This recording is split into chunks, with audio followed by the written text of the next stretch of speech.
मनुष्य का जीवन बर्बाद करने की पहली गलती किसी को जबरदस्ती सलाह देना। सबसे पहले ये समझिए कि हम सलाह क्यों देना चाहते हैं। हम सलाह इसलिए देना चाहते हैं क्योंकि हम सामने वाले के नजरों में बुद्धिमान बनना चाहते हैं, लेकिन इसका होता बिल्कुल उल्टा है, यानी कि हम उसकी नजरों में मूर्ख बन जाते हैं। दोस्तों देखिए, लोग दो तरह के होते हैं। एक वे जो बड़ी बड़ी गाथाएं कहते हैं और कहानियां कहते हैं, लेकिन लोगों पर उसकी बातों का असर नहीं होता, और दूसरे वे लोग जो केवल शब्द कहते हैं और लोगों का हृदय कांप उठता है। इसीलिए ऐसे इंसान बनिए आपके एक एक शब्द की कीमत हो। सूत्र यही है कि सलाह या ज्ञान उसी को दो जिसे आवश्यकता हो। दूसरा, खुद को किसी वस्तु, व्यक्ति या स्थिति में बांध लेना। दोस्तों, ये जीवन दो रास्तों पर आधारित है। पहला, या तो आप उन्नति करेंगे या फिर आप विनाश की ओर जाएंगे। तो बात निश्चित है कि अगर आप इस समय उन्नति नहीं कर रहे हैं तो आप विनाश की ओर हर क्षण बढ़ रहे हैं, चाहे आपको ये बात पता हो या ना पता हो। दोस्तों, लोग नशे को इसलिए नहीं छोड़ते क्योंकि वे अभी ये नहीं जानते कि वह भविष्य में कितना विनाशक हो सकता है। इसलिए जो चीजें भविष्य में बाधक है उन्हें धीरे धीरे करके ही सही, लेकिन त्यागना तो आज से ही शुरू कर दीजिए, फिर आपका जीवन धीरे धीरे करके बदलना शुरू हो जाएगा। तीसरा, हर किसी की सलाह को गंभीरता से न ले। दोस्तों, उसकी सलाह को गंभीरता से न ले जो सलाह देने के लायक नहीं है। कैसे ये जाने कि कौन लायक है और कौन नहीं? ये बहुत आसान है। अगर कोई बुजुर्ग व्यक्ति है, उसका सब लोग आदर सम्मान करते हैं, इसीलिए सिर्फ उसकी सलाह गंभीरता से मत लेना। बुजुर्ग सही सलाह देते हैं, लेकिन हर बात ये बात सत्य हो यह सत्य नहीं।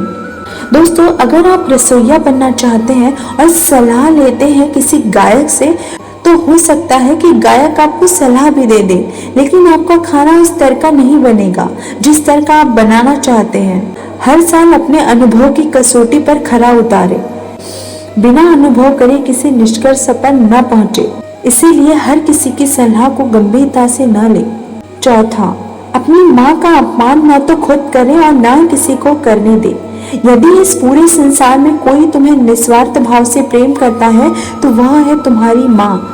दोस्तों, गौतम बुद्ध की माँ, जिनका नाम महामाया था, उन्होंने बुद्ध को जन्म देने के 7 दिन बाद ही अपना शरीर त्याग दिया था।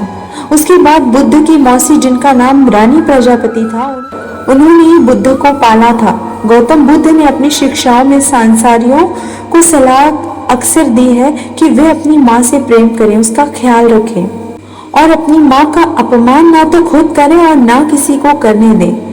पर मनुष्य का स्वभाव देखो कैसा है, वो उससे प्रेम करता है जो उससे प्रेम नहीं करता है। दोस्तों, जिन्हें लगता है कि उनके पास जीवन में कुछ बड़ा करने की कोई बड़ी वजह नहीं है, तो आज मैं आपको एक बड़ी वजह देता हूँ। अपनी माँ के लिए कुछ बड़ा करो, उसे ऐसा जीवन दो जिसके वो हकदार है।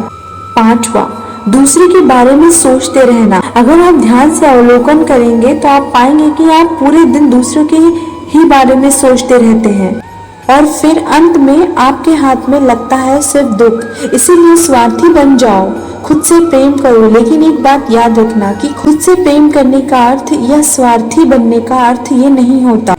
बुद्ध भी स्वार्थी बने थे, तभी वे आत्मज्ञान को पा सके।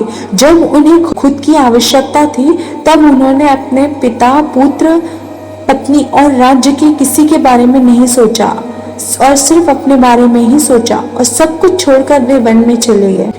तो जीवन में स्वार्थी बनना भी आवश्यक है, लेकिन सही उद्देश्य के लिए और जिससे भी किसी का भी बुरा ना हो। 6वां, खुद को सबसे होशियार समझना और सीखना बंद करना। हमारे समाज में बहुत से ऐसे लोग होते हैं जो खुद को सबसे होशियार समझते हैं और हमेशा ये कहते रहते हैं कि मुझे सब पता है। ऐसे लोग कभी भी कुछ नया नहीं सीखते और ना ही सीखने की कोशिश करते हैं, जिसके कारण वे हमेशा पीछे रहते हैं। जब हम ये बोलते हैं कि मुझे सब पता है, तो हम ज्ञान के दरवाजे खुद के हाथों ही अपने बंद कर देते हैं, जिसके कारण हम पीछे रहने लगते हैं। इसीलिए कुछ न कुछ सीखते रहिए, तरक्की करते रहिए। हमेशा सीखने का जज्बा रखना चाहिए। सातवां, अपने समय को बर्बाद न करें। जो लोग हर दिन अपना टाइम पास करके बर्बाद करते रहते हैं ना, उनको बाद में बहुत पछताना पड़ता है। क्योंकि दोस्तों, एक बार समय हमारे हाथ से निकल कर चला गया ना, तो फिर से कभी वापस नहीं आता, और ये बात हम सबको पता है। दोस्तों, हमारे पास कितना भी ज्यादा धन क्यों ना हो, लेकिन हम उस धन का 1 सेकंड का भी समय खरीद कर वापस नहीं ला सकते। इसीलिए हमारे पास अभी जितना समय बचा हुआ है, उसका हमें सदुपयोग करके कुछ ऐसा काम करना चाहिए जिससे लोगों का और इस दुनिया का भला हो सके। ये गलतियां इंसान ने कभी नहीं दोहरानी चाहिए।